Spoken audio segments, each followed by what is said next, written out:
fancy. I'm on the bed with Beth, fresh from Zumba. Her socks stink. She's promising to shout for me when I get old. And it's 7 years since we were left to watch at weddings, Christmas after Christmas. I search for words and move my tongue around my mouth. I've met someone. She tips forward. I take her tears with my thumb. She asks me, does he know? And is he gentle? And I'm buried in her clothes, her curling hair, her jumbled bed, her guitar where her boyfriend's propped it. And when I leave her, it's dark along the river. The moon's not quite full, breaking through the trees.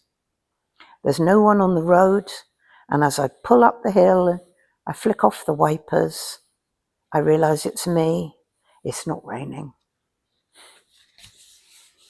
So the first poem I wrote for you was for your birthday. So it's called Your Birthday 1, because all the way through the book there are different poems for different birthdays, which I tried to keep up. It went a little bit by the way over the last few years, but I did try for a long time. And it was about the courage of really starting something again, starting living again. Your Birthday 1. Let's take this day, tear up the sheets of it, spend its early morning sun, its palest gold. Let's throw ourselves along the spine of it, and let's not question what it is we've sold to stand here on the edge of fear, of tears, of all those days we've wondered what it is we wanted for ourselves, but couldn't dare to hope we'd find it. Let's learn to trust this chaos of the heart, the part that makes no sense of anything we say, that finds us crazy for a way to write it down, to spell out its truth or try to hold it fast. Let's take this joy, this chance at nothing less, your day today, and my gift, the whole of this. Shortly after Anne sent me that, I was out driving and quite early in the morning, and I'd never seen anything quite like this before. This is called Silver, which appropriately enough is, those of you with a chemical bent know that it's Anne's initials, AG. Silver. This morning the world is painted silver.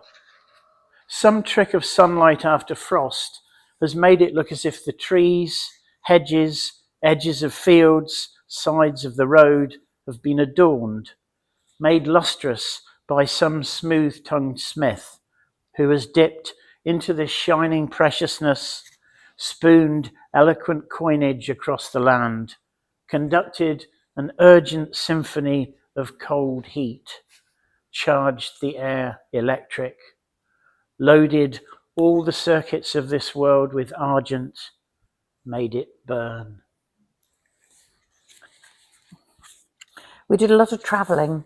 Dave was working for all sorts of different literature people, weren't you? Yep. And at one time, Literature Works in Plymouth.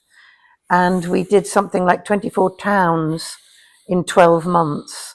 And so we met in different places and spent a lot of time in the car, driving around, talking poetry.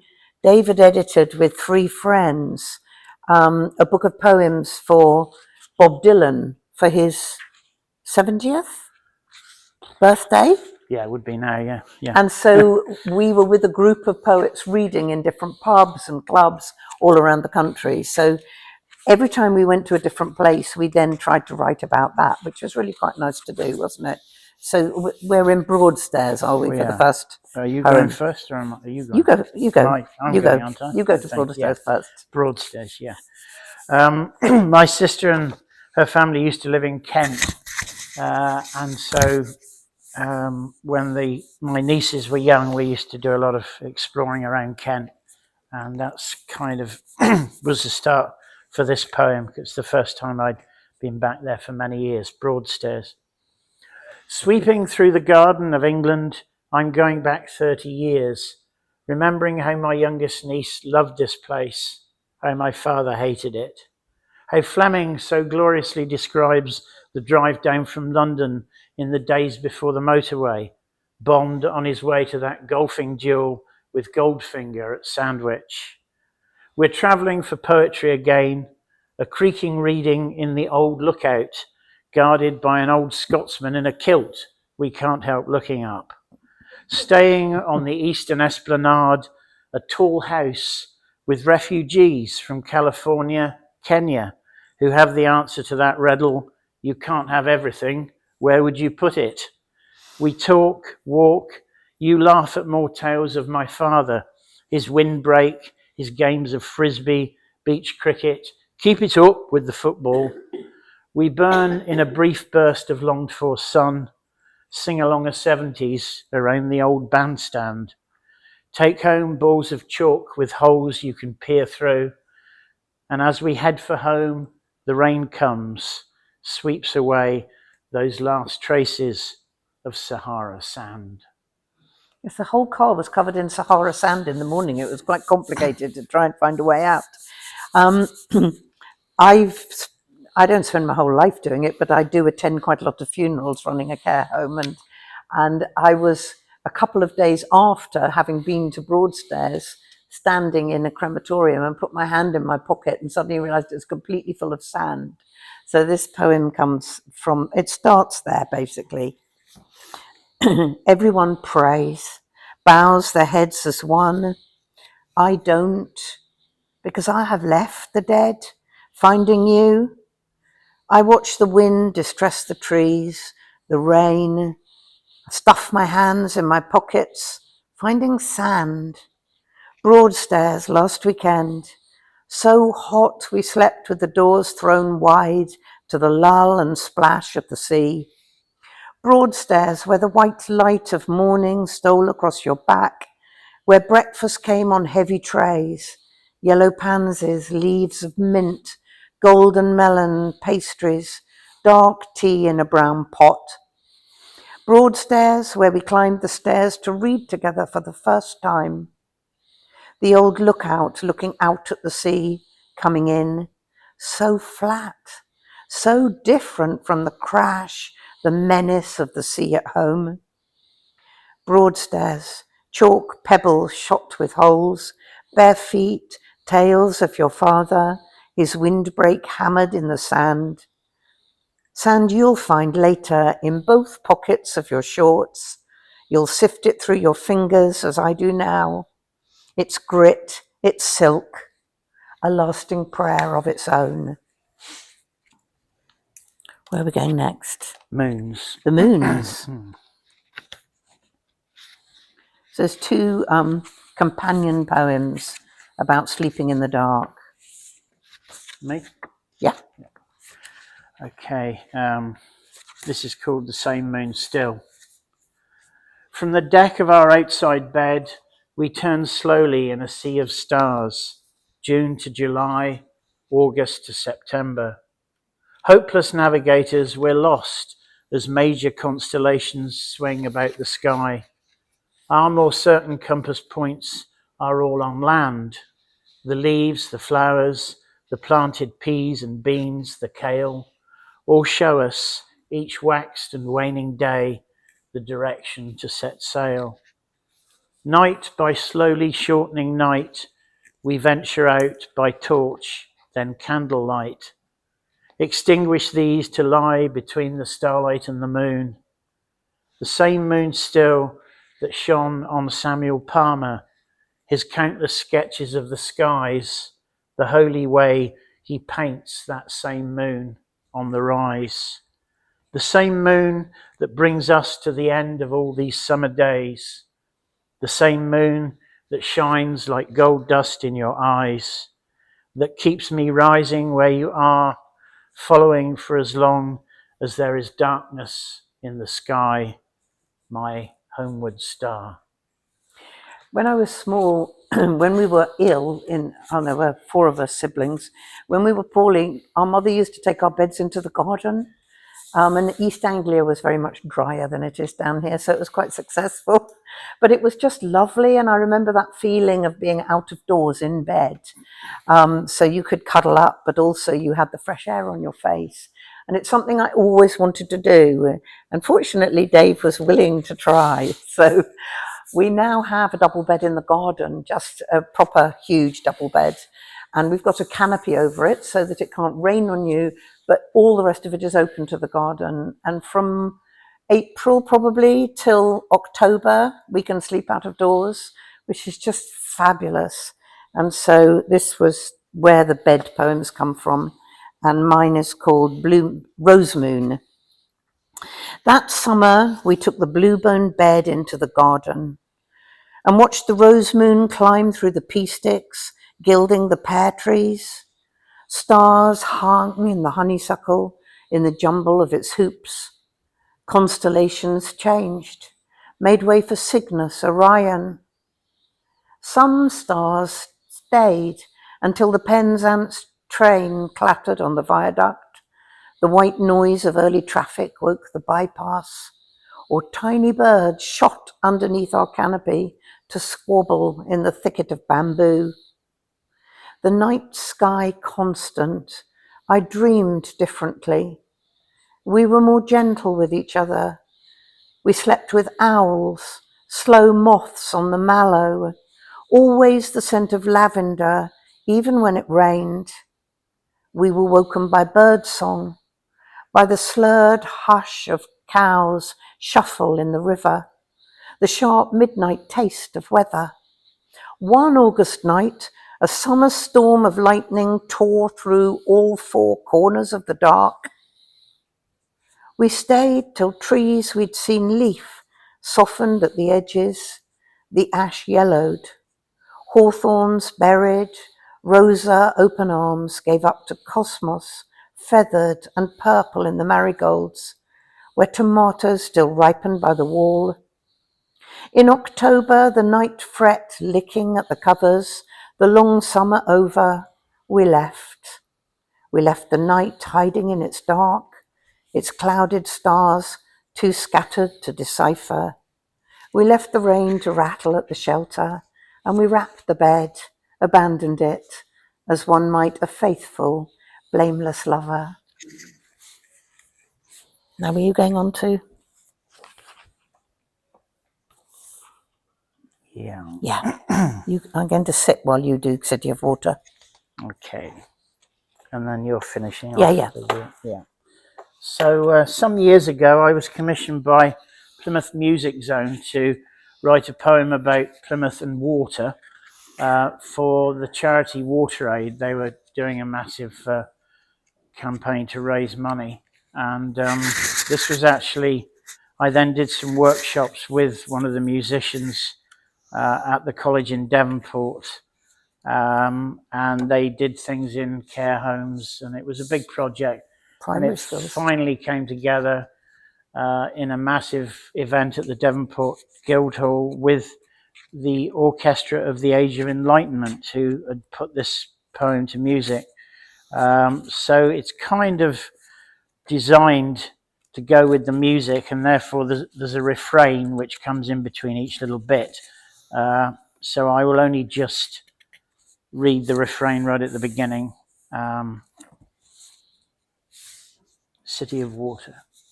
City of water, bounded by water, opening into water. Tamar, Tavy, Plym, the liner and the yelm. Drake, Raleigh, Chichester, sailors at the helm. Ramehead, Jennycliff, Mewstone, Bovisand Bay, Torpoint, Kingsand, anchors away. Drake's Isle, Dunstone, Picklecombe Fort, the Sound, Eddiston Light, Mount Wise, water all around. Turnchapel, Catwater, Devil's Point, the Hoe, Pilgrim Fathers, Falcon Scott, heave to the blow. As a child, I was attracted to water. There's a photo of me drowned in my father's shorts, my mother's cardigan, rescued from a tide-filled pit by my sister. At Hyde Park School, all our lessons floated on water. Sir Francis Drake, Walter Raleigh, the Pilgrim Fathers, the Second World War, Scott of the Antarctic, Sir Francis Chichester, we rounded Cape Horn, singing together. At Sutton High School, from the top rooms, you could see the sea. After dark, pick out the pinpoint of Eddystone light. All our school lives shored by engineers, a whole body of boys divided by houses of light. Douglas, Rudyard, Smeaton, Winstanley. After school in his sloping back garden, John and I played cricket, lifted the slab to see Drake's Leat. John would boast. The flowing stream ran to the foot of my road in a dank cavern past the Jewish cemetery, water falling to the coast. I'm a child of this city, a child of water. In the war, my father stretched nets of steel, catwater to the Hamos, kept the German U-boats at bay. He met my mother dancing at Turn Chapel. I'm a child of this city, a child of water. Today's the sort of day you wish everyone you ever loved lived. For this breeze, to breathe in blue, watch the clouds scull, relish the sun stroking the hairs on their arms, the call of the gulls, the persistent tug of the river back to the sea. I watch the lazy curl of the Plym upstream, dream of all that made me. Every gene, every memory is there. And it's my father watching these gulls through his binoculars, my mother pouring mellow birds from a flask. As I ask, where, when, why, how, wherever they are, they're here with me now. And the final poem is about, so glad that it's open again and doing well, the wonderful Plymouth. I never know whether you're supposed to say Lido or Lido, but I say Lido. So. Between the wars, my mother's father was here for the opening, cleaved the cleaned salt sea with his blacksmith's arms, taught my mother the ways of water, its glittering charms. 40 years on, and Mott are surfing the charts with Honolulu Boogie, and I'm stretched in the sun with Martin and his sisters, egg sarnies, warm cream soda. 40 years more exactly, and I'm here with you. Tinside's bright white Art Deco Lido, dazzling in the sun. There are grandfathers here now with their flasks and papers, mums and dads swimming, kids splashing in the shallows, lifeguards whistling furiously as a gang of noisy boys scramble on the fountain. They say nostalgia's not what it used to be, but wait, isn't that me, 14, tuning the transistor? Isn't that my grandfather, 40 years young, preparing to dive, toes curled on the edge of the Lido, still alive, still alive. Thank you. We thought we'd finish with a couple of poems of mine that have had a life of their own. Sometimes it's very strange how that happens. So I won a poetry competition in Ireland, wonderful competition actually, with a poem called My Blue Hen. And after I'd finished the At the Gate book, I probably wasn't still finished with the poems of loss. And My Blue Hen came out of a night where the fox had been round and taken a lot of my hens, and I had them up in the orchard, and I moved the hen house down to the paddock. So it was one of those nights when you're on your own and it's getting dark and you know you've got to do it, and I didn't want to do it, but I thought the only way to keep them safe is I got to move them from one hen house to another and make sure they're safe. And I was a bit scared because I had some huge cockerels. They were actually fabulous. They just were very cowardly and just let me pick them up and bring them down. But the last hen in the hen house was blue, and she made such a fuss. And in the end, I found myself singing to her in the way that you might when you were singing to a child that was upset. And the poem's called My Blue Hen. I sing to my blue hen. I fold her wings against my body. The fox has had her lover, stealing through the rough grass, the washed sky. I tell her I am the blue heron, the hyacinth macaw. We have a whispered conversation in French. I tell her the horse, the ox, the lion are all in the stars at different times in our lives. I tell her there are things even the sea can't do, like come in when it's going out. I tell her my heart is a kayak on wild water, a coffin, and a ship in full sail. I tell her there is no present time. An entire field of dandelions will give her 1,000 different answers. A zebra finch can dream its song, vibrate its throat while sleeping. I tell her how the Mayan midwife sings each child into its own safe song. Tonight the moon holds back the dark. I snag my hair on the plum trees. I tell her I could have been a tree if you'd held me here long enough. I stroke her neck. She makes a bubbling sound, her song of eggs and feathers. I tell her you were a high note, a summer lightning storm of a man. And that poem's, as I say, developed a life of its own because it seems to be, it was shortlisted for the best single poem written that year in the UK. And so it appeared in lots of places. And people have sort of taken it as something that was unusual and a bit special, I suppose. There's a wonderful anthology of children's poems that the poet Kate Clancy did in Wales. And she read them the poem and then she gave them a workshop task of starting with I Sing to My Blue Dragon. And some of those poems are really lovely. They're written by 10-year-old children. I was really, really touched when she sent me that book.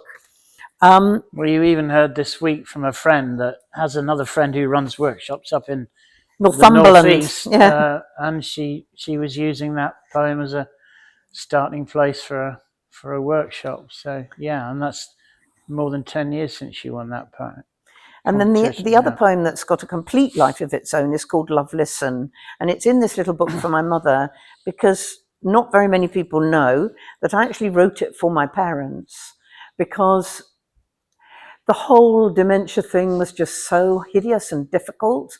And they got so angry with each other. And my mother just used to walk around the house saying, you're a beast, you're a beast. And I thought, really, I have to find some way. And I got them to tell me stories about when they first met. And they first met when they were in the Navy, and she was a Wren and he was a naval officer. And they were waiting up in Scotland for his boat to be finished. And they used to go walking for miles and he would sing to her. And it was so touching. He said when he took her home last thing at night, she was tiny and he was quite a tall man and he could wrap her inside his naval greatcoat. And I just kept thinking, can you not think of that sometimes when you're really, really cross with each other? Can you not maybe take your mind back to that and think why, all those special times? So having got that poem in my head for that reason, then Carol Ann Duffy, when she was Poet Laureate, she did some fabulous things, She worked really, really hard. And she used to take a double-page spread in The Guardian from time to time for a special event and invite poets to submit poems. And of course, it was the wedding of William and Catherine. And she asked poets if they would submit poems that not only were about weddings, but could be used as a vow. And so this poem was published there first. But I think to date, 49 people has used it as a wedding poem, and they usually write to me and ask if they can. And 2 people have used it as a funeral poem. And one person wrote to me from New Zealand and said that she and her husband were renewing their vows after 40 years and they would like to use it. So it's just a little poem and it's called Love, Listen. And I think listening is one of the most important things that any of us can do, really, isn't it? Love, listen. Let's love, listen, take time when time is all we have. Let's be unafraid to be kind. Learn to disregard the bad if the good outweighs it daily. Let's make a gift of silence, the days hushing into dark. And when we hold each other, let's always be astonished we are where we want to be. Let's hope to age together. But if we can't, let's promise now to remember how we shone when we were at our best, when we were most ourselves. Thanks very much.